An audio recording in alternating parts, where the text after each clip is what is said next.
Hello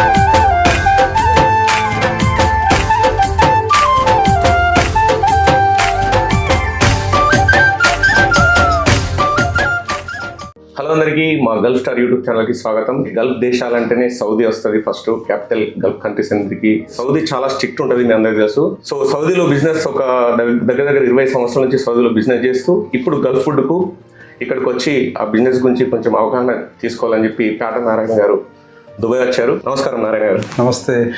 first of all fine welcome to Dubai. అంటే మీ యొక్క 25 నుంచి 30 సంవత్సరాల ప్రస్థానంలో మొదటిసారి దుబాయ్ వచ్చినట్టున్నారు మీరు. అవును, చెప్పండి నారాయణ గారు, అంటే మీ యొక్క పరిచయం. అందరికీ నమస్తే. గల్ఫ్ స్టార్ యూట్యూబ్ ఛానల్కి నమస్కారం. Thank you.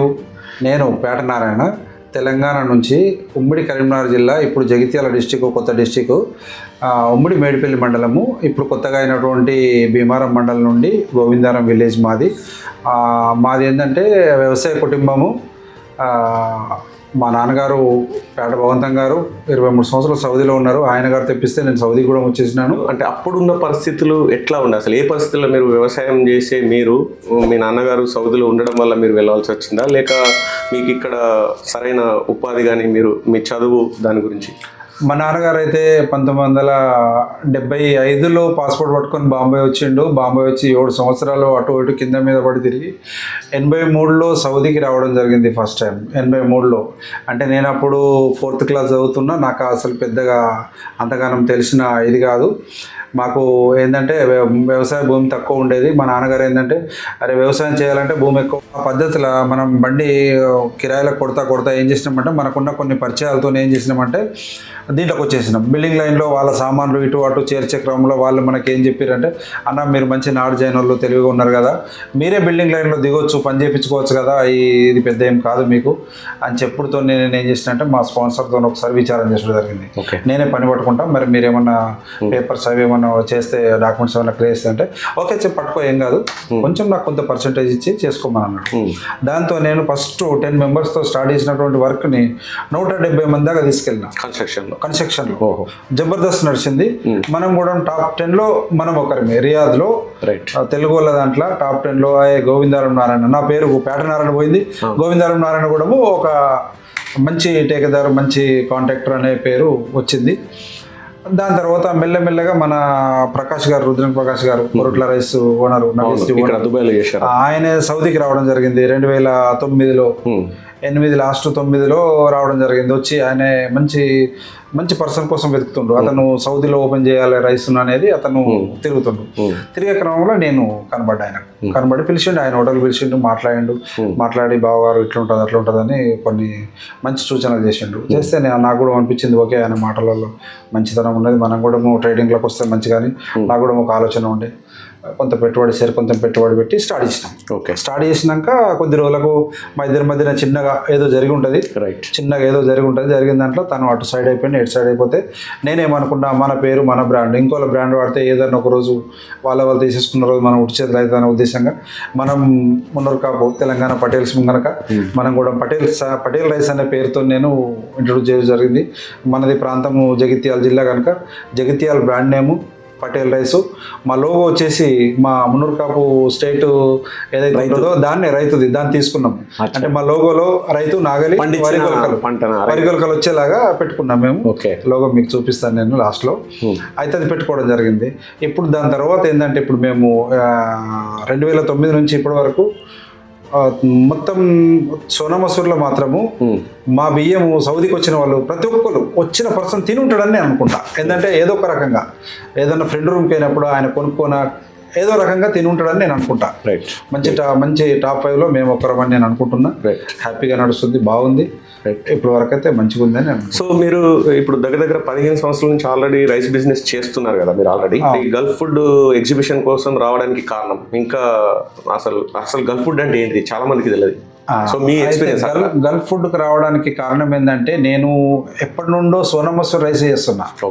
సోనా మసూర్లో RNR అని ఇంకా కొన్ని వెరైటీస్ అని లచ్కార్ అని ఇదన్నదని అందులోనే మేము కొంచెం వెరైటీస్ తీసుకొస్తున్నాము. కానీ దాన్ని దాటేసి ఇంకా పెద్ద మార్కెట్ ఏముంది అంటే బాస్మతి రైస్ ఉన్నది. బాస్మతి ఉన్నది, చైనా నుంచి జాస్మిన్ ఉన్నది, ఇట్లాంటి కొన్ని వెరైటీస్ ఉన్నది. ఇంకా మనము ఈ మధ్య స్టార్ట్ చేసినాము బాస్మతి రైస్ను, కానీ మనకు పూర్తిగా దాని మీద పట్టలేదు. ఈ గల్ఫ్ ఫుడ్కు రావడానికి కారణం ఏంటంటే ఇక్కడ కొన్ని కనెక్షన్స్ దొరుకుతాయి, కొన్ని వేస్ దొరుకుతుంది. ఇప్పుడు మనకు ఒక కస్టమర్ మనకి ఇస్తున్నా అంటే ఆయన ఏ రేట్కి ఇస్తుండే, ఇంకంతకన్నా తక్కువకి ఎవరైనా ఇస్తారా, ఇంకే ప్రాంతంలో వాడుతుంది, ఇంకేంటి ఉన్నది. ఇప్పుడు మీరు చూసుకున్నట్టయితే ఓన్లీ బాస్మతి అనగానే హర్యానా, పంజాబ్ గుర్తొస్తుంది. కానీ రీసెంట్గా ఇప్పుడు మీకు లాస్ట్ 10 years నుంచి మధ్యప్రదేశ్ నుంచి కూడా పండుతుంది. మధ్యప్రదేశ్ నుంచి కూడా మన దగ్గర ఉన్నారు బాస్మతి సప్లై క్లయింట్స్, మన దగ్గర ఉన్నారు, సప్లై చేసే వాళ్ళు ఉన్నారు. అంటే ఇట్లా ఇంకేమైనా ఉందా తెలుసుకోవడానికి చాలా ఉపయోగపడుతుంది వరల్డ్ వైడ్గా. ఇది ఏంటంటే ఇప్పుడు ఆసియా ఆఫ్రికన్ ఈవెంట్ ఇది, ఏది గల్ఫ్ ఫుడ్. ఆఫ్రికా ఖండంలో ఏం ఫుడ్ ఉన్నది, ఏం తింటారు వాళ్ళు, మనం వాళ్ళకి ఏమి ఇస్తే మనకు వస్తుంది, వాళ్ళ నుంచి మనం ఏం తీసుకుంటే మనకు వస్తుంది అనేది ఈవెంట్ నిర్వహణ. ఇప్పుడు మనకు అర్థమైంది ఏంటంటే మన దగ్గర పండినటువంటి పంట 60% అక్కడ తినేది, వాళ్ళు తినే 60% ఫుడ్ ఏదైతే ఉందో మన ఇండియాలో పండినటువంటి ఫుడ్ తింటారు. మీరు ఈ గల్ఫ్ ప్రాంతంలో చూసుకున్నట్టయితే వీళ్ళు కూడా దాదాపు ఎక్కువ పర్సెంట్ 40-45% ఫుడ్ మన ఇండియా ఫుడ్ వీళ్ళు తినే రైస్. అంతే ఇక ఎక్కువ మన ఇక్కడ నుంచి మన రైస్ వీళ్ళకి అలవాటైంది. బాస్మతి రైస్ వీళ్ళు తినే ప్రతి గింజ కూడా మన ఇండియా నుంచి వచ్చినటువంటి ఫుడ్డే. దీని ఏంటంటే మనకేం తెలుస్తుంది అంటే ఎక్కడ వండుతుంది, ఎక్కడికి ఎక్స్పోర్ట్ అవుతుంది, ఎవరు తింటారు, ఎక్కడి నుంచి ఎక్కడ పోతుంది. ఈ గల్ఫ్ ఫుడ్ ఉద్దేశం ఏంటంటే అది గల్ఫ్ ఫుడ్ వీళ్ళ నిర్వహణ ఏంటంటే మనందరినీ ప్రపంచవ్యాప్తంగా ఉన్నటువంటి ట్రేడర్స్ని కలిపేదే గల్ఫ్ ఫుడ్ ఉద్దేశం. సూపర్. వీళ్ళకి మనం హ్యాండ్సప్ చెప్పాలి, వీళ్ళకి మనం చేతులెత్తి మొక్కాలి. సౌదీ చాలా భిన్నంగా ఉంటుంది, దుబాయ్కి సౌదీకి చాలా ఫరక్ ఉంటుంది. అంటే అక్కడ రూల్స్ పరంగా కొంచెం హార్డ్గా ఉంటాయని చెప్తా ఉంటారు జనాలు. సో రీసెంట్గా ఏదో సాటా అని ఏదో అక్కడ కూడా మేము ఇక్కడ కార్యక్రమాలు చేసినట్టు సాటా ఒక కార్యక్రమంలో మీరు పాల్గొన్నట్టు నేను చూసిన నేను. సో అక్కడ మీరు ఏమైనా కార్యక్రమాలు చేస్తారా, సోషల్ వర్క్ ఏమైనా చేస్తారా? మీరు అడిగిన దాంట్లో 2 questions ఉన్నాయి. ఒకటి అక్కడ రూల్స్ గురించి మాట్లాడిండ్రు, ఇంకోటేమో సాటా గురించి అడిగిండ్రు. ఫస్ట్ మొదటి దానికి నేను మీకు సమాధానం చెప్పాలనుకున్నా. ఫస్ట్ రూల్స్ అనేది ఏంటంటే మనకు తెలియనప్పుడు అన్ని భయం అనిపిస్తుంది. అయ్యో నారాయణ బావ, నువ్వు నన్ను బావ అంటావు కదా, ఆ బావగారు రైస్ తెప్పిస్తుండు, దీంట్లో ఎన్ని ఉంటాయి, డాక్యుమెంటేషన్ క్లియరెన్స్ ఎట్లా చేస్తాడు, ఎక్కడ లోడ్ చేస్తాడు, ఎట్లా వస్తుంది, ఫ్లైట్లో వస్తుందా, సముద్రం మీద వస్తుందా అని మీరు తెలియనప్పుడు. తెలిసిన తర్వాత అయ్యో గింతేనా, ఏం లేదు, ఈయన పట్టుకుంటే ఈ పని అయిపోతే అది కూడా. ఇప్పుడు ఈ రూల్స్ విషయానికి వస్తే మనకు తెలియనప్పుడే సౌదీ అరేబియాలో బాగా హార్డ్ ఇది అది అట్లాంటిది ఏం లేదు. ఇప్పుడున్న పాలకులు కానీ ఇప్పుడున్న పాలవర్గం కానీ సూపర్, మంచి సపోర్ట్ ఉన్నది, మంచి హ్యూమనిజం ఉన్నది. సౌదీ అరేబియాలో బతకాలనుకుంటే దర్జాగా బతకవచ్చు, బేఫికర్గా ఉండొచ్చు. ఏంటంటే అంత లేదు, తప్పు చేసినోడికి భయం ఏ కంట్రీలైనా. ఇప్పుడు మనం ఒక కంట్రీలో పోయి బతుకుతున్నాం అంటే వాళ్ళ చట్టాన్ని, వాళ్ళ పద్ధతుల్ని మనం గౌరవించాలి. గౌరవించినప్పుడు మనకి ఏ నష్టం జరగదు. వాళ్ళ సిస్టమ్ను మనం గౌరవించక మనం ఉల్టా మీద వెళ్ళినప్పుడే మనకు చట్టం మన మీద దండన చేస్తుంది. అంతే కదా. ఇప్పుడు మీరు ఇక్కడ ఉన్నారు, ఇప్పుడు దీనికి రూల్స్కు అగెనిస్ట్గా పోయినప్పుడు మీకు ప్రాబ్లం అవుతుంది. రూల్స్ విషయం మాత్రము అట్లాంటి సందేహం అవసరం లేదు, ఎట్లాంటి భయం అవసరం లేదు. ప్రస్తుతం ఉన్న గవర్నమెంట్ ఏదో హ్యాపీ బిజినెస్ చేసుకునే వాళ్ళకు ఇచ్చేసింది, దర్వాజాలన్నీ ఓపెన్ చేసింది, ఓపెన్ చేసి ఉంచింది, చేసుకోవచ్చు, ఎవరమైనా బతకచ్చు అక్కడ, హ్యాపీగా ఉన్నది, మంచిగా ఉన్నది. పద్ధతి ప్రకారం మీద రావాల్సి వస్తుంది. ఇంకోటి మీరు సాటా గురించి చెప్పారు. సాటా ఏంటంటే అదొక తెలుగు సంఘము. ఏంటి ఫుల్ ఫామ్ ఏంటి? సాటా అంటే Saudi Arabia Telugu association. Registered association. అయితే వాళ్ళు ఏంటంటే కొన్ని కార్యక్రమాలు చేస్తుండ్రు, సోషల్ యాక్టివిటీ చేస్తుండ్రు, సోషల్గా బాగున్నారు. ఇప్పుడు మనకున్నటువంటి సాంప్రదాయబద్ధమైనటువంటి సంక్రాంతి పండుగ కానీ, బతుకమ్మ పండుగ కానీ ఇట్లాంటి కార్యక్రమాలు నిర్వహించి వాళ్ళు ఇప్పుడు కొంతమంది ఫ్యామిలీస్ ఉన్నారు, అరే సౌదీ అరేబియా అరే ఇంట్లోనే ఇంట్లోనే ఉండాలి, ఎటు బయట ఏం లేదు. అట్లాంటి దానికి వీళ్ళు ఏం చేస్తారంటే కొంత ఈవెంట్ కొన్ని ప్రోగ్రాంలు చేసి కొంత ఉత్సాహాన్ని కల్పిస్తుంది. కొన్ని సోషల్ వర్క్ చేసి అది కూడా నాకు వాళ్ళకి ఏంటంటే నేను అంతకుముందు గతంలో చేసినటువంటి సోషల్ వర్క్ ఏదైతుందో ఇప్పుడు మన GWC రాకన్నా ముందు కూడా నేను ఎప్పటి నుంచో ఉన్నాను, సోషల్ వర్కర్గా నేను ఉన్నాను. మన వాళ్ళకి ఎవరికైనా ఆపద పడ్డది అంటే అరే మన నారాయణ ఉన్నాడు పోనీ అంటే ఏదన్నా పోయి మనం నిలబడి వాళ్ళకు మాట సాయమా, అక్కడ చేతుల సాయమా. సౌదీ అరేబియాలో ఇప్పుడు కొంతమందికి భాష రాకపోవడం ఉంటుంది, ఇబ్బందులు ఉంటారు. అట్లాంటి వాళ్ళకు నేను పోయి మాట్లాడి చేసినవి ఉన్నాయి. తర్వాత ఎవరన్నా దెబ్బలు తాకించుకున్న వాళ్ళు, ఏదైనా సిగాల మేకలు పడ్డ వాళ్ళకు కాళ్ళు ఎరగొట్టుకొని చేతులు ఎరగొట్టుకొని దెబ్బలు తాకిన వాళ్ళు, కొంతమంది ప్రాణాలు కూడా కొట్టుకున్న వాళ్ళు కూడా ఈ డాక్యుమెంట్స్ అన్ని ఇప్పుడు అక్కడ సెమిసి హాస్పిటల్లో బాడీని స్టోర్ చేస్తారు. దాని నుంచి వాళ్ళకు పోలీస్ స్టేషన్ నుంచి క్లియరెన్స్ కావాలంటారు, పేపర్లు కావాలంటారు, హాస్పిటల్ నుంచి కావాలంటారు, ఏ ప్రాంతం నుంచి ఆ ప్రాంతం నుంచి, లేకుంటే ఎంబీసీ నుంచి ఈ పేపర్ కావాలంటారు. అవన్నీ క్లియర్ చేయించే దాంట్లో నేను చాలా మందికి సాయం చేసిన.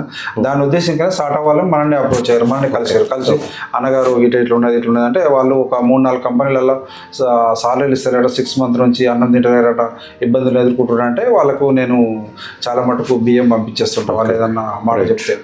ప్రతి స్టార్ట్అప్ ప్రోగ్రామ్ ఈవెంట్లలో కంపల్సరీ మా పటేల్ రైస్కి ఒక మెమోటో రిజర్వేషన్ చూస్తారు వాళ్ళు, వాళ్ళకి ధన్యవాదాలు తెలుపుతున్నాను. ఏంటంటే సాటా గుడ్ వర్క్ చేస్తుంది, మంచి జాబ్ చేస్తుంది. సో విలేజ్లో ఏమేం చేసారు అంటే మీరు ఒక ఆర్థిక సహాయం కానీ ఫలానా ఇది చేసిన అన్నట్టుగా విలేజ్ డెవలప్మెంట్ కోసం? విలేజ్లో నాకు మొదటి నుంచి కూడా సామాజికంగా నాకు కొంచెం స్పృహ ఉన్న వ్యక్తిని నేను. నువ్వు కూడా నమ్ముతావు. నేను అప్పుడు ఎప్పుడు అంటే ఇటు సౌదీ రాకన్నా ముందు కూడా మన అక్కడ ఇప్పుడు ఈ జనశక్తి యాక్టివిటీ ఉన్న టైంలో మన గోవిందారంలో 7th క్లాస్ వరకే ఉండే. 7th క్లాస్ వరకు ఉండేది. 7th అయిపోయిందంటే 8th class 9th class 10th మనం గంభీర్పూర్ వెళ్ళేది. అరౌండ్ 7 కిలోమీటర్స్ సైకిళ్ళ మీద వెళ్ళేది. 20 మంది 30 మంది మీరు రోడ్డు పైన చూస్తూ ఉండేది. ఆ టైంలో నాకు అనిపించింది ఏంటంటే మన ఊర్లో 10th వరకు ఉంటే బాగుంటుండే అనే ఆలోచనతోనే మేము మా హెచ్ఎం గారు అప్పుడు రాములు సార్ ఉండే, మన దగ్గర senior teacher Kishan Rao sir, మన లింగారావు సర్పంచ్ గారు ఉండే, నేను ఇంకో అతను అవసల శ్రీను, మేము ఒక ఆలోచన చేసినాం స్కూల్లో. ఆలోచన చేస్తే మరి ఎట్లా చేద్దాము ఏంటంటే మనం 10th చేపియాలి ఖచ్చితంగా ఇట్లా ఉంటుందని చెప్పి నేను కొంచెం ఎక్కువ పట్టుబట్టడం జరిగింది. దానికి కొంత అమౌంట్ కూడా అవసరం పడ్డది. ప్రతి క్లాస్కి 11,000 కట్టాలి మనం కంట్రిబ్యూషన్. 8th క్లాస్కి 11,000, 9th క్లాస్కి 11,000, 10th 11,000 కట్టాలి. ఆ కట్టే అమౌంట్ను ఎక్కడ తెద్దామంటే అప్పుడు పెద్ద అమౌంట్ లెక్క. ఏం చేసినామంటే జంగపల్లి రాజిరెడ్డి గారి ఫైనాన్స్లో నన్ను ఇది పెట్టేసి నా మీద లోన్ తీపిచ్చేసి లోన్ తీసుకొచ్చి కట్టినాం. సో 10th క్లాస్ తల్లిదండ్రుల మీద ఉన్నటువంటి కుర్రోడు అప్పు చేసి దీనికి నేను కట్టిన.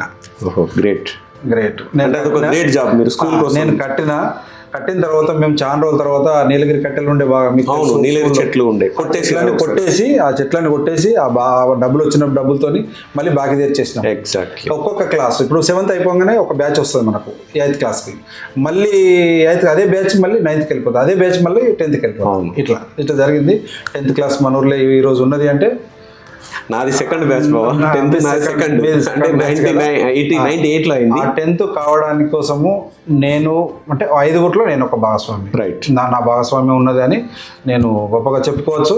సో అప్పుడు నాకు అంత పెద్ద తెలియదు. రీసెంట్గా కూడా స్కూల్లో మీరు కొన్ని కార్యక్రమాలు చేశారు. నేను పోయిన క్రమంలో అయితే అంతకుముందు హెచ్ఎం గారు ఎవరు ఉండేది, అంతకుముందు మన ఈయన ఉండే శ్రీనివాస్ గారు అని ఇక్కడ నుంచి ఉండే పూడూరు అతను ఉండే. తను ఉన్నప్పుడు టైంలో అప్పుడు మనకు ఇది వచ్చింది, ఏది గ్రంథాలయం శాంక్షన్ అయింది. సార్ ఇట్లా గ్రంథాలయం శాంక్షన్ అయింది, మీ అంత సహకారం ఉండాలి, లేకుంటే మనకు ల్యాబ్స్ అయిపోతుంది, వెళ్ళిపోయేలాగా ఉంది అంటే ఏం చేద్దామంటే మనకు కొంత ఫర్నిచర్, ఒక బీరువా పెద్దది ఇది కొని అన్నారు. నేను సరే ఓకే ఎంత అమౌంట్ అయితే అంతా నేను ఇస్తాను అని చెప్పిన. అప్పుడు ఆ ఫర్నిచర్ను ఆ బీరువాది కొనిచ్చడం జరిగింది.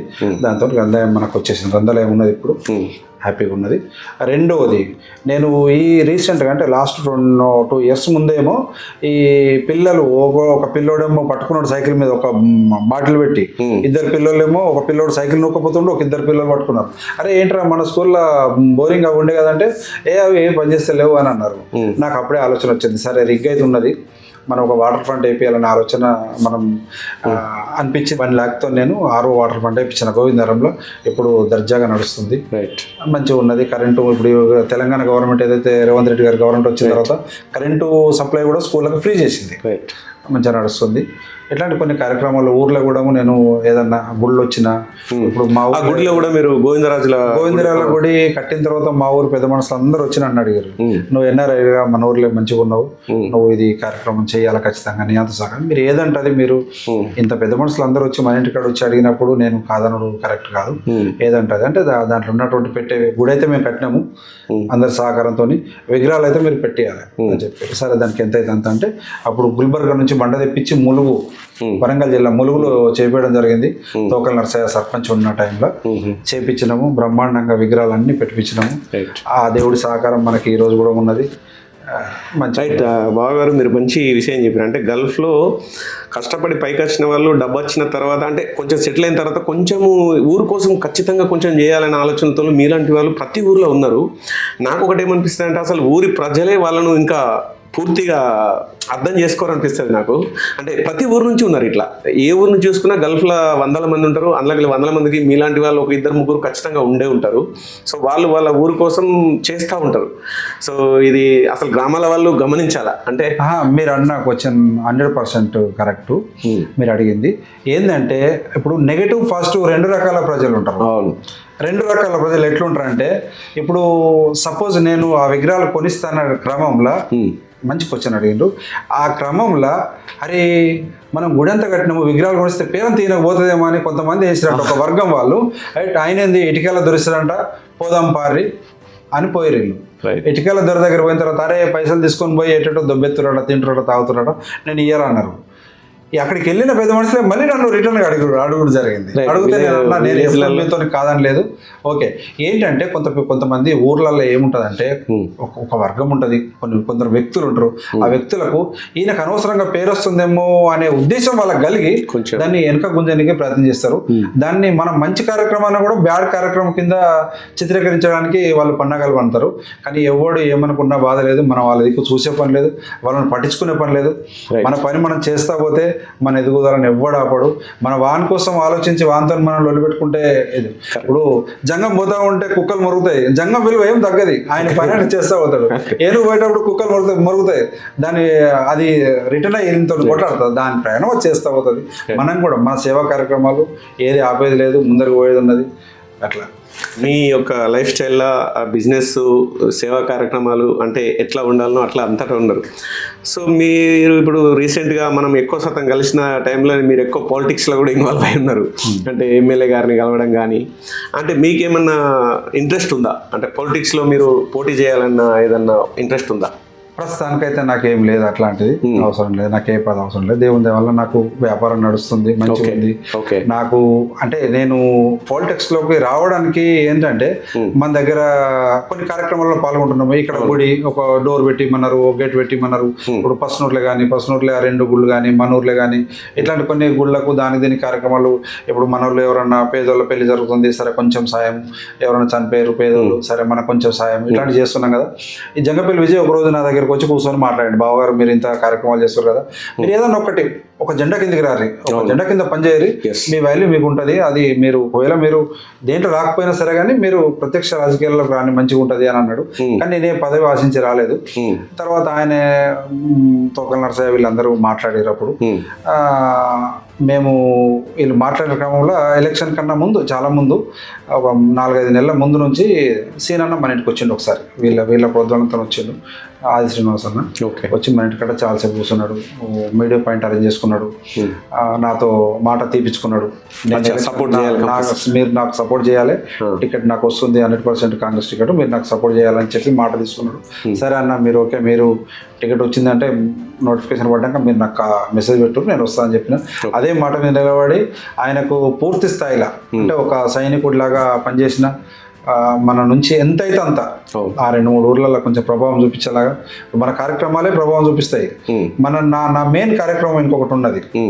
మా అమ్మగారి ఫ్రెండ్స్ ఎవరైతే ఉన్నారో, మా అమ్మ ఫ్రెండ్, మా అమ్మ ఒక రోజు ఏమన్నది, బతుకమ్మ పండుగ సమయంలో, అరే పల్లెనోళ్ళ అమ్మ ఉన్నది కదా, అలా కోడలు చీర కొనలేదంటారా, బాధపడ్డది, ఏడ్చింది, ఇందాక పోయిందంటే నువ్వు ఇచ్చిరా ఒక చీర అని చెప్పి తోలేసిన. ఆమె ఒక 5గురికి నేను ఫస్ట్ 5 చీరలతో చాలు చేసిన. ఇవాళ 150 చీరలు పంచుతాను నేను ప్రతి బతుకమ్మ పండుగకి. అంత ఎక్కువ పెద్ద మా అమ్మ ఏజ్ వాళ్ళు, కింద ఏజ్ వాళ్ళు ప్రతి పండగకి ఒక 150 నుంచి 170 చీరలు వస్తాను నేను. దాదాపు ఒక ₹1,00,000 కార్యక్రమాలు చేస్తాను ప్రతి సంవత్సరం. అది హ్యాపీ అనిపిస్తుంది. ఇట్లాంటి కార్యక్రమాలు ఉన్నాయి కదా, ఇవన్నీ కూడా ఎలక్షన్ టైంలో సీనన్నకు ఉపయోగపడ్డాయి అని నేను నమ్ముతా. ఆయన కాదు ఎవరికైనా 100% చాలా ఉపయోగపడ్డది. సపోర్ట్ మీరు అన్నట్టు సీనన్న అనే వ్యక్తికి గల్ఫ్ నుంచి కూడా, దుబాయ్ నుంచి కూడా మేమందరం కూడా పార్టీలకు అతీతంగా మేమందరం సపోర్ట్ చేసినాం. దానికి మనందరి సపోర్ట్ తోనే సీనన్న గెలిచిండు. మీకు చాలా దగ్గరగా ఉంటాడని తెలుసు. So at the same time scene అన్న టైం అయిపోయిన తర్వాత మొన్న రీసెంట్ గా అంటే ఇది కొంచెం కాంట్రవర్షియల్ క్వశ్చన్ అనుకోవచ్చు మీరు, రీసెంట్ గా సర్పంచ్ ఎలక్షన్ టైంలో మీరు అక్కడ ఉన్నారు. సో మీరు కాంగ్రెస్ అభ్యర్థి దేవయ్యకు సపోర్ట్ చేశారు. అట్ ద సేమ్ టైం మీ తమ్ముడే అది రమేష్ బాబా కూడా ఆయన కూడా పోటీ చేశారు. సో అప్పుడు మీరు అసలు అది ఎట్లా ఫేస్ చేసారు? అంటే మన ఇంట్లో నుంచే ఒక వ్యక్తి ఒక పార్టీ నుంచి మనం ఒక పార్టీకి సపోర్ట్ చేసి అది ఎట్లా ఫేస్ చేసారు? అప్పుడు మీరు అడిగిన క్వశ్చన్ కరెక్టే. ఎలక్షన్ అనేది ఒక సర్పంచ్ క్యాండిడేట్ అనే వ్యక్తి ఎట్లుండాలంటే ఒక 2 నెలలు 3 నెలల ముందు నుంచి ప్లాన్ చేసుకోవాలి ఎవరమైనా. ఒక గ్రామ పంచాయతీ ఎలక్షన్ ఎట్లుంటుంది, అది ఇప్పుడు ఒక ఎంపీటీసీ అంటే సరే సడన్లీ టికెట్ ఇచ్చిన వాళ్ళకి వస్తుంది, అది వేరు ముచ్చట. పార్టీలతో నడిచే సింబల్ మీద నడిచే ఎలక్షన్ అది వేరు. మీరు సడన్లీ టికెట్ వచ్చిన 4 పోటీ పడతాము, అధిష్టానం ఎవరికి ఒకళ్ళకు టికెట్ ఇస్తుంది, గెలుతారు. సర్పంచ్ అనేది అది కాదు. సర్పంచ్ అనేది కాంగ్రెస్ గ్రౌండ్ వర్క్ ఉండాలి. పలానా సంఘము, పలానా కులము, గౌడ్స్ దాంట్లో ఎవరు కలవాలి, ఇప్పుడు కోరమల్లేసి ఉన్నాడు, ఇంకోళ్ళు ఇట్లా కలవాలి. కొందరి పేరు పెట్టుకొని కలవాలి. వీళ్ళు సాకల దాంట్లో ఎవరు, గొల్లల దాంట్లో ఎవరు, కాపల విలేజ్ అంటే ఇవన్నీ ఇట్లా కలుపుకొని అందులో ఎవరు మాట్లాడుతుంది, ఎవరు పెద్ద మనిషి, ఏ కుటుంబం చెప్తే ఏ కుటుంబంలో ఎవరు చెప్తుంటారు అనేది అంతా ఒక ఆర్గనైజేషన్ ఒక 2-3 నెలల ప్రాసెస్ ఉంటుంది. అది జరగాలి. ఇక్కడ మేము కాంగ్రెస్ ద్వారా నేను ఉన్నా, మీరు కమిట్ అయిపోయారు. మేము ఆల్రెడీ కమిట్ అయిపోయినాము. మనం ఎవరిని పెడదాము, ఏం చేయాలి. ఇప్పుడు మనకు ఏంటంటే గవర్నమెంట్ కాంగ్రెస్ పార్టీ ఉన్నది, మనకు ఆదిశీన ఉన్నాడు, ఎమ్మెల్యే గారు ఉన్నారు. ఏంటంటే ఊరును మనం కొంచెం గొప్ప మనం డెవలప్ చేసుకోవాలనుకుంటే ఎమ్మెల్యేకి ఎవరు ఉంటారో, ఎమ్మెల్యే ఫేవర్ ఉన్న వ్యక్తి అయితేనే బెటర్ ఉంటుంది అనేది మేము ఆలోచన చేసుకున్నాం. అట్లా మన మనిషి ఉండాలి. మన దాంట్లో ఎవరు పెడదాము. మేము దేవయ్యను ఆల్రెడీ ప్రమోట్ చేసినాము. దేవయ్యను ఉమారాన్ని తింపుతా ఉన్నాము ఊర్లే. అప్పటికి 2 నెలలు గడిచింది. 2 నెలల టైంలో మేము ఒకరోజు మా రమేష్ కూడా ఒకరోజు నన్ను అడిగిండు, అన్న మీరు నిలబడతారంటే నాకెందుకు, నాకు వ్యాపారం ఉందని చెప్పిన. వాడుండి మన వాళ్ళ తమ్ముడు నిలబడమాడే నాకెందుకు అని అన్నాడు. మరి నువ్వే నిలబడమో వాళ్ళ తమ్ముడు వాడిని అన్నాడు. నేను నిలబడను, నాకు వద్దు అన్నాడు. తర్వాత మేము ఎలక్షన్కు ఇంకా కొంచెం రోజుల ముందు కూడా మళ్ళీ ఏదో కార్యక్రమం నేను భూమి ఏదో కొలిపించిన. ఆ రోజు మా ఇంటికి వచ్చిన రోజు మాట్లాడేటప్పుడు కూడా ఇట్లా అడిగినట్టు క్యాజువల్గా అడిగిన, ఏమరా వేస్తావరా, మరి పోటీ చేస్తావరా అంటే, అన్న ఎందుకే, నాకు అవసరం లేదు, నా భార్యకు చదువు రాదు, ఇప్పుడు నేను డబ్బులు. ఎవరు? మా రమేష్.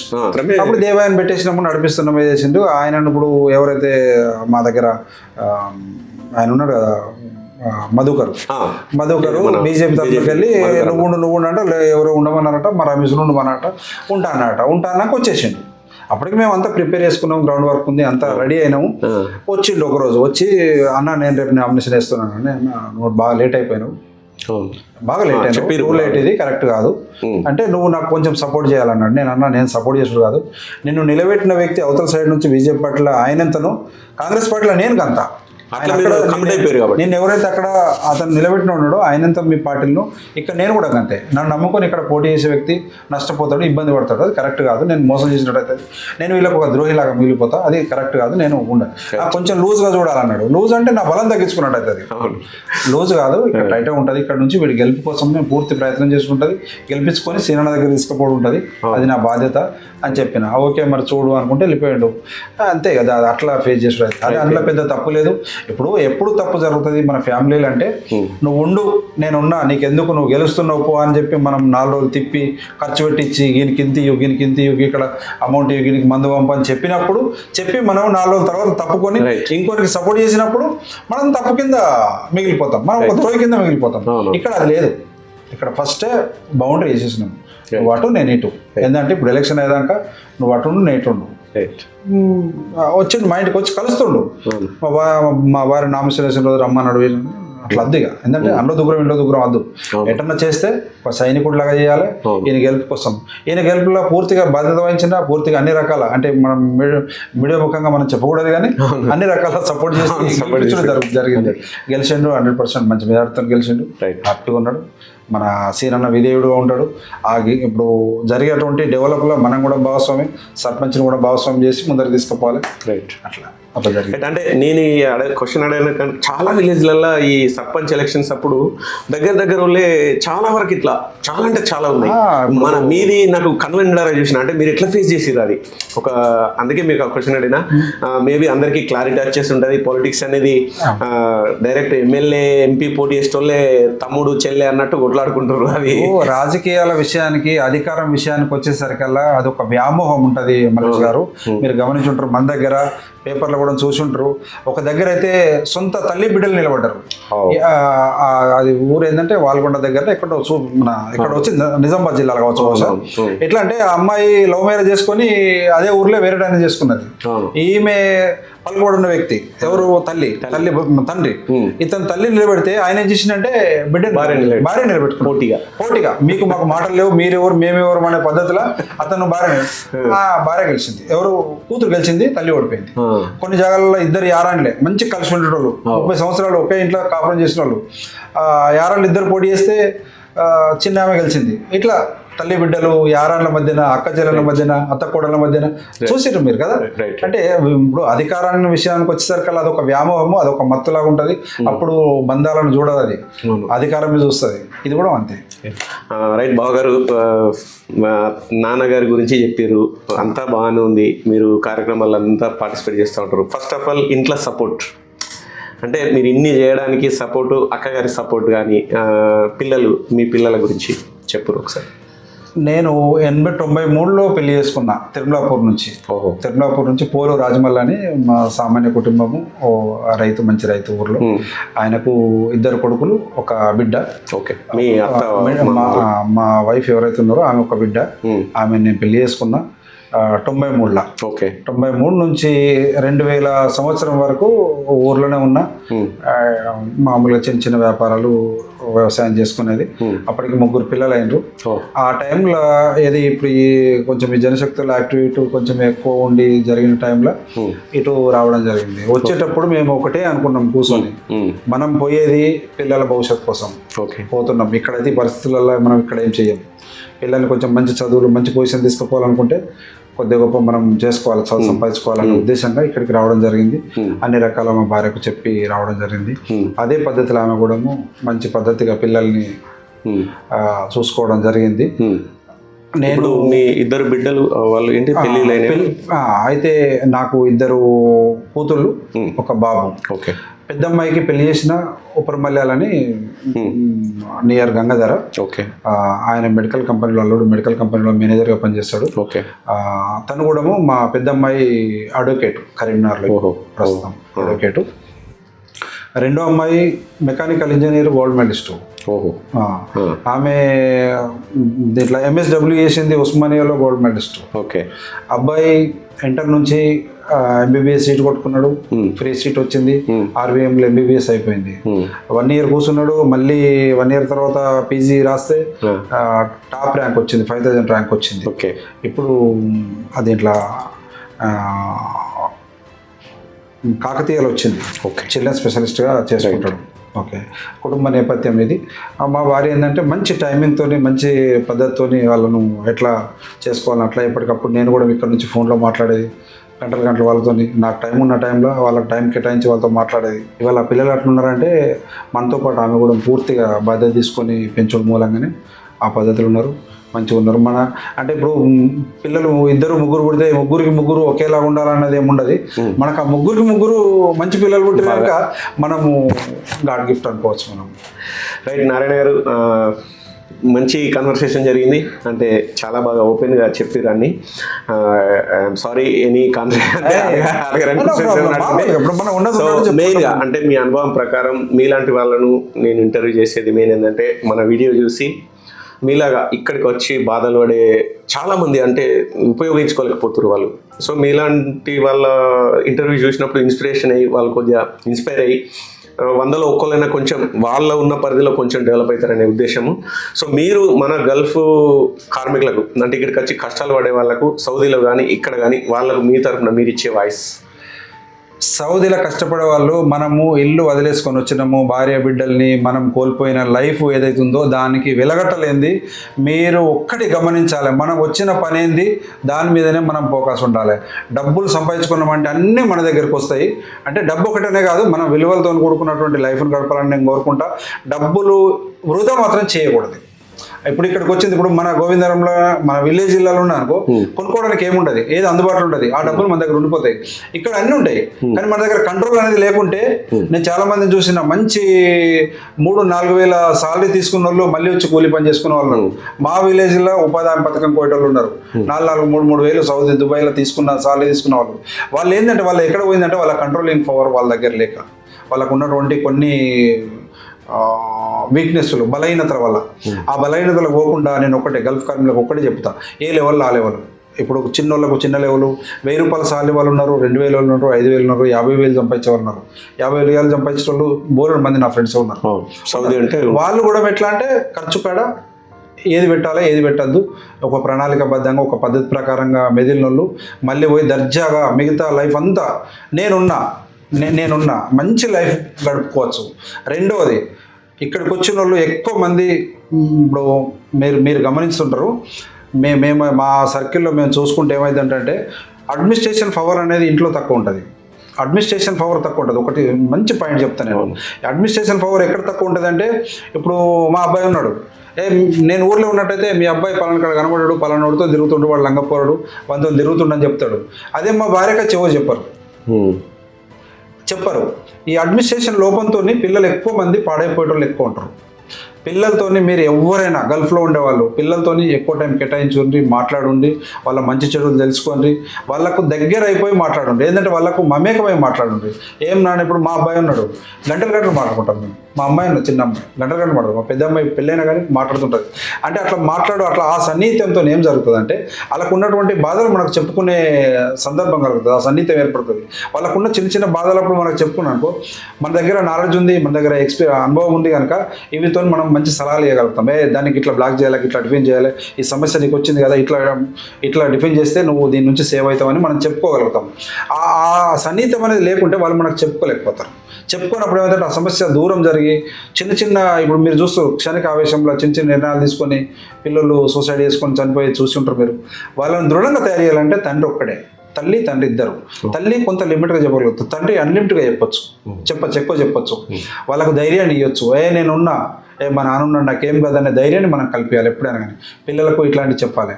మెయిన్ తల్లులు ఎవరైతే ఉన్నారో, ఈ వీడియో అందరూ చూస్తున్నారు, తల్లులు ఎప్పుడైనా తండ్రిని హీరోని చేసి చూపించాలి పిల్లల దగ్గర. ఎందుకు చేపియాలంటే, ఏదన్నా ఒక ఎక్స్కర్షన్ పోయేది ఉన్నదమ్మా పలానా కాడ, మేము ఎట్లా మా ఫ్రెండ్స్ అంతా గోవా పోతున్నామని వచ్చి కొడుకున చెప్పిండు అనుకో, నాకు తెలియదు నాన్న, మీ నాన్నని అడుగు అంటే, అప్పుడు ఆ పిల్లోడికి ఏమైంది అంటే, అరే మా నాన్న సుప్రీం ఉన్నట్టున్నాడు, మా అమ్మ భయపడుతుందంటే మా నాన్ననే గ్రేట్గా, మా నాన్న అడుగుతానే పడదు సార్ ఆ నాన్న. అప్పుడు తండ్రికి తెలుస్తుంది గోవాలో ఏం జరుగుతుంది, తిరుపతిలో ఏం జరుగుతుంది. తిరుపతి పోతే దండం పెట్టుకొని సీదా ఇంటికి వస్తుంది, గోవాకి పోతే 12 కనబడతాయి అక్కడ, మీకు తెలుసు కదా. అందుకనే గోవా పంపాల వద్ద తండ్రికి తెలుసు, తిరుపతికి పంపాల తండ్రికి తెలుస్తుంది. అందుకనే పిల్లలకు తల్లి ఎప్పుడైనా కానీ తండ్రిని హీరోని చేసి చూపించాలి, తండ్రిని గొప్పని చేసి చూపించాలి. చూపించినట్టయితే పిల్లలు కంట్రోల్లో ఉంటారు. ఇది ఏంటంటే, ఇది ముఖ్యంగా నేను మన గల్ఫ్ కార్మికులకు ఈ మాట చెప్తాను. ఈ 2-3 పాయింట్లు అయితే చెప్పగలుగుతాను. ఓకే, థ్యాంక్ యూ నారాయణ గారు, thank you so much for your time. అంటే ఇంటి దగ్గరనే మిమ్మల్ని ఇంటర్వ్యూ చేద్దాం అనుకున్నా, నేను రీసెంట్ వచ్చినప్పుడు మనకు సమయం కుదరలేదు. నేను చెప్పినట్టుగా మనకు పండగలు పబ్బాలు ఇవి ఎక్కువ స్పెండ్ చేస్తాం. Thanks for your time. Right, మీరు తెలుసుకున్నారు కదా నారాయణ గారి ప్రస్థానము, ఆయన యొక్క అనుభవం అంతా తెలుసుకున్నారు. సో నారాయణ గారితో సహా మనకు అబ్దుల్లాబాయ్ హైదరాబాద్ సౌదీలో నారాయణ గారితో అసోసియేట్ అయ్యి వీళ్ళు బిజినెస్ చేస్తారు. నమస్తే సార్. నమస్కారం సార్, మీకు ఎట్లా అనిపించింది అంటే సౌదీకి దుబాయ్కి ఏంటిది తేడా, ఎట్లుంది బిజినెస్ రూపంలో? యాక్చువల్లీ నా మదర్ టంగ్ ఈజ్ ఉర్దూ, కాకపోతే నేను మీ తెలుగు ఛానల్ కాబట్టి నేను తెలుగులో కంప్లీట్ తెలుగులో ట్రై చేస్తాను. ఓకే, కొద్దిగా అడ్జస్ట్ చేసుకోండి ఫర్ యువర్ వ్యూవర్స్. దుబాయ్లో కూడా చాలా బాగుంది. కాకపోతే ఇప్పుడు ఉన్న దుబాయ్ గవర్నమెంట్ ఫెసిలిటీస్ ఏది ఇస్తుందో అది చాలా బాగుంది అన్నమాట. చాలా ఫెసిలిటీస్ ఇస్తున్నారు, చాలా ఈజీగా బిజినెస్ చేయొచ్చు. ఇంతకుముందు ఏంటంటే చాలా రిలీజియస్ ఉంటుండే, ఇప్పుడు అందరికీ ఓపెన్ చేసేసారు. మన తెలుగు వాళ్ళు చాలామంది వస్తారు, ఐటీలో వస్తారు, బిజినెస్లో కూడా వస్తారు. నేను ఆశిస్తాను మన వాళ్ళు కూడా, తెలుగు వాళ్ళు, మన ఆంధ్ర, తెలంగాణ, తెలుగు స్టేట్స్ వాళ్ళు కూడా ఇంకా చాలామంది వస్తారని ఆశిస్తాను. మనందరం ఏంటంటే దుబాయ్, గల్ఫ్, జీసీసీలో ఇక్కడే వస్తారు, ఖతర్ వస్తారు, దుబాయ్ వస్తారు. ఇప్పుడు మన వాళ్ళు సౌదీ రావచ్చు, దమ్మాం, రియాద్, జిద్దా, ఇక్కడెక్కడన్నా బిజినెస్ చేయొచ్చు, ప్రాపర్టీస్ కొనవచ్చు, అక్కడ ఉండొచ్చు, అన్నీ ఉన్నాయి. ఇప్పుడు ప్రస్తుతానికి ఇప్పుడున్న ఎంబీఎస్ గవర్నమెంట్ ఉంది కదా, చాలా బాగా గవర్నమెంట్ బాగా సపోర్టివ్ ఉంది అనమాట. ఎంతవరకు ఖర్చు అవుతుంది సార్? అంటే ఇక్కడ ఒక బిజినెస్ లైసెన్స్ తీయాలంటే దగ్గర అప్రాక్సిమేట్లీ 15,000 to 20,000 లైసెన్స్ ఛార్జ్ చేస్తుంది గవర్నమెంట్. అదర్ ఎక్స్పెన్సెస్, ఆఫీసు అదంతా ఉంటుంది. సో సౌదీలో ఎంత ఛార్జ్ చేస్తారు అప్రాక్సిమేట్లీ? సౌదీలో డిపెండ్స్ ఎట్లా ఉందంటే, సౌదీ ఒకవేళ మీరు ఒక సౌదీతోనే చేస్తున్నారంటే ఇన్వెస్ట్మెంట్ చాలా తక్కువ ఉంటుంది రిజిస్ట్రేషన్స్కి. కాకపోతే విజాస్కి అవి ఇవి చాలా ఎక్కువ ఖర్చులు అవుతాయి. మీరు ఇప్పుడు గవర్నమెంట్ ఏం చేసిందంటే మీసా అని, సాగ్యా అని ఓన్గా చేసుకోవచ్చు. లైక్ దుబాయ్లో ఓన్ ఓనర్షిప్ ఉంటుంది కదా, అలాంటిది మన సౌదీలో కూడా స్టార్ట్ చేయొచ్చు. దానికి ఏంటంటే కొద్దిగా మనకు ఖర్చు స్టార్టింగ్లో కొద్దిగా ఖర్చు వస్తుంది. నియర్ అబౌట్ 3 కంట్రీస్లో, జీసీసీ కంట్రీస్లో, లేకపోతే యూఎస్లో, యూకేలో, మదర్ కంపెనీ ఇండియాలో ఒక కంపెనీ ఉంటే చాలా ఈజీగా నేను అనుకుంటాను 50,000 to 60,000 రియాల్స్లో మీ కంపెనీ ఎస్టాబ్లిష్ అయిపోతుంది. Like Dubai dirhams or riyal, both are same little bit సేమే. అయితే ఈజీగా చేసుకోవచ్చు. ఆ 3 కంపెనీస్ కూడా సౌదీ వాళ్ళు చాలామంది ఉన్నారు కన్సల్టెంట్. మీరు తర్వాత నా నంబర్ ఇవ్వండి, నేను వాళ్ళకి అసిస్ట్ చేయగలుగుతాను. నాకు వాట్సాప్ చేయగలుగుతారు వాళ్ళు, నేను అసిస్ట్ చేస్తాను. మా వాళ్ళకి అందరికీ, తెలుగు వాళ్ళకి అందరికీ ఉపయోగపడాలి, అందరు రావాలి, తెలుగు వాళ్ళందరూ బయటికి రావాలి, చూడాలి. అంత పెద్దగా లేదు, చాలా దూరం నుంచి చాలా పెద్దగా కనిపిస్తుంది, కానీ దగ్గర వచ్చిన తర్వాత ఏం లేదు, ఈజీగా బిజినెస్ చేసుకోవచ్చు. ఓన్లీ సర్వీస్ కాకుండా మీరు బిజినెస్లో కూడా ఎంటర్ కావండి మా తెలుగు వాళ్ళు, 2 స్టేట్స్ వాళ్ళు, అది ఆశిస్తున్నాను. దాంట్లో ఏంటంటే అది 45-50,000లో అయిపోతుంది. మ్యాక్సిమం 60,000లో, 50 to 60,000లో అయిపోతుంది అనుకోండి. దిరమ్స్ ఆర్ రియాల్స్లో 3 కంట్రీస్లో మీరు ఆపరేట్ చేయొచ్చు బిజినెస్, 3 కంట్రీలో బిజినెస్ చేయొచ్చు కూడా. ఏది సార్ ఎక్కువ ఏది ఉంటుంది అక్కడ? అరామ్కో అని ఏదో నడుస్తుంది కన్స్ట్రక్షన్, వేరే ఇతర అరామ్కో కాకుండా కూడా కన్స్ట్రక్షన్. అరామ్కో అనేది ఒక ఇండస్ట్రియల్, అది పెట్రోలియం కోసం, కెమికల్ కోసం, దట్ ఈస్ డిఫరెంట్. అది అప్ టు దమ్మం వరకే ఉందన్నమాట. అది ఇంకోటి మెకానికల్, అది వాళ్ళది అలాగ ఉంది. మనం ఇప్పుడు చేసేది ఏంటంటే బిజినెస్, ట్రేడింగ్. ఏదైనా బిజినెస్ చేయొచ్చు. మీరు ఏది బిజినెస్ మీరు అనుకున్నారో ఆ బిజినెస్, లీగల్ బిజినెస్ ఈజీగా చేసుకోవచ్చు. క్రియేటివిటీ ఈ మధ్య చాలా మంది పిల్లలకి చాలా క్రియేటివిటీ ఉంది, మన వాళ్ళకి ఎస్పెషల్లీ చాలా క్రియేటివిటీ ఉంది. అండ్ టెక్నికల్ పీపుల్స్, మన తెలుగు పీపుల్స్ చాలా టెక్నికల్ పీపుల్స్ వరల్డ్లో. మీరు చూడండి, పెద్ద పెద్ద కంపెనీస్కి సిఇఓస్ మా తెలుగు పీపుల్స్. కాబట్టి మా తెలుగు పీపుల్స్ బయటికి రావాలి, వచ్చేసి ఇక్కడ బిజినెస్ చేయాలని. మీ ఎగ్జాక్ట్ ప్రాపర్ ఎక్కడ సార్? నాది actually Mahabubnagar district, Mahabubnagar district చర్చల్లా. నా నేటివ్ ప్లేస్. నా స్కూలింగ్ అక్కడే అయింది. తర్వాత కాలేజ్ కోసం మహబూబ్నగర్ వెళ్ళాను. తర్వాత నేను షాద్నగర్, హైదరాబాద్లో సెటిల్ అయ్యాను. ఇప్పుడు నేను హైదరాబాద్లో సెటిల్ ఉన్నాను. తర్వాత కొన్ని రోజులు నేను దుబాయ్లో పనిచేశాను.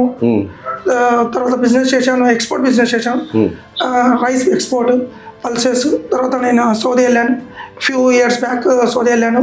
ముందు ఫ్యామిలీతో ఉమ్రాకి వెళ్ళాను. తర్వాత నాకు చాలా నచ్చింది. తర్వాత నేను మళ్ళీ బిజినెస్ స్టార్ట్ చేశాను. తర్వాత ఇంకా స్టార్ట్ అవుతుంది. మళ్ళీ అసోసియేట్స్, మన నారాయణ గారు ఇప్పుడు కలిసారు ఇంతకుముందు, ఇలా అసోసియేట్స్ కలిసినే ఉంటాం. మొత్తానికి అంటే అబ్దుల్లా గారు, థ్యాంక్ యూ సో మచ్. అంటే మీరు తెలుగు వాళ్ళ కోసం సపోర్ట్ చేస్తా అంటున్నారు అక్కడ.